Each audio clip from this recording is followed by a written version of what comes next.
Welcome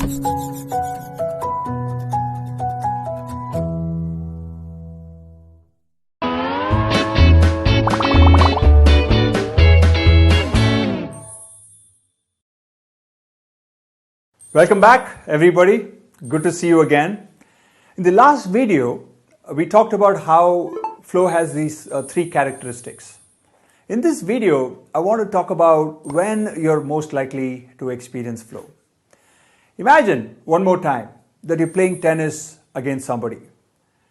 When are you likely to experience flow, do you think? When your opponent is far better than you, or when he is far worse than you? That is, when do you think you're likely to be, as many people put it, in the zone? When your opponent is far superior or far inferior to you?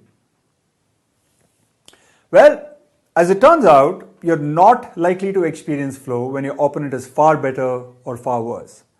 When your opponent is far better than you, you're likely to be anxious. And when he's far worse than you, you're likely to be bored. Professor Mihai found that flow happens in this sweet spot between anxiety and boredom. In other words, flow is most likely when your skill levels are matched by the skill levels of your opponent. In fact, even a perfect match of skill levels is not ideal. Flow is most likely when the opponent's skills are just a little bit, ever so slightly higher than your own skills. So back to the tennis example. Imagine that you're an intermediate level tennis player, let's say with a USTA ranking of 4.0. You're most likely to experience flow when you're playing against somebody who's just above your level, somebody with a rating of say 4.5, if such a thing exists, or better yet, a rating of 4.1. When your opponent is just a little bit better than you, you can't rely on your current skill levels alone to beat him. You would need to up your skills even as you're playing the game. That's the only way in which you're going to win. So flow happens when you're stretched, but not by too much, but by just the right amount. So in a sense, flow is kind of like yoga. You need to stretch beyond your point of comfort, but not by too much. Stretch too much and it would hurt you. It would be painful. You would get anxious. Stretch too little and you would not be growing. You would be bored.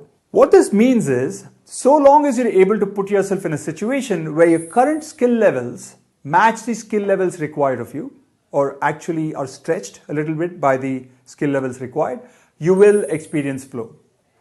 So for example, you can experience flow in chess right now by playing against somebody who's just a little bit better than you are.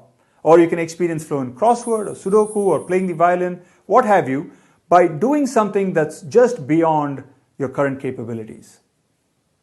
But not all situations in which there is a match between available and required ability provide equal flow.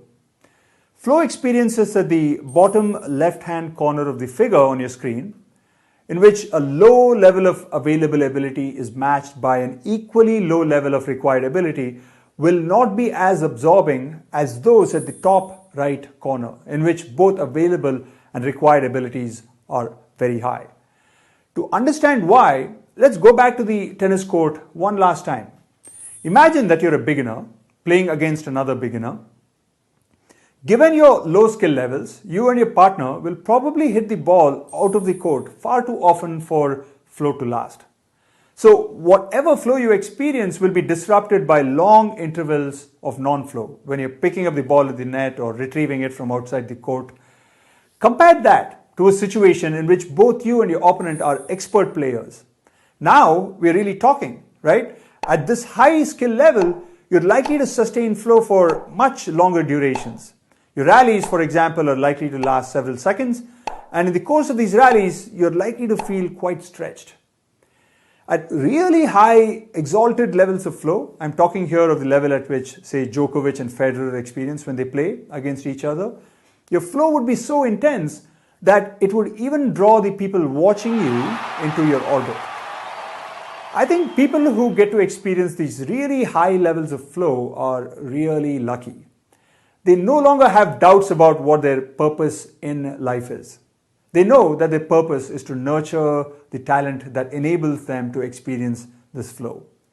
Notice, by the way, that I said purpose in life and not purpose of life. Who knows what the purpose of life is and whether in fact there is such a purpose. But we all have a purpose in life, which is to nurture our inherent talents and experience flow. And if you're able to do that, a big chunk of your happiness puzzle is solved, which would be a really great thing to happen, of course.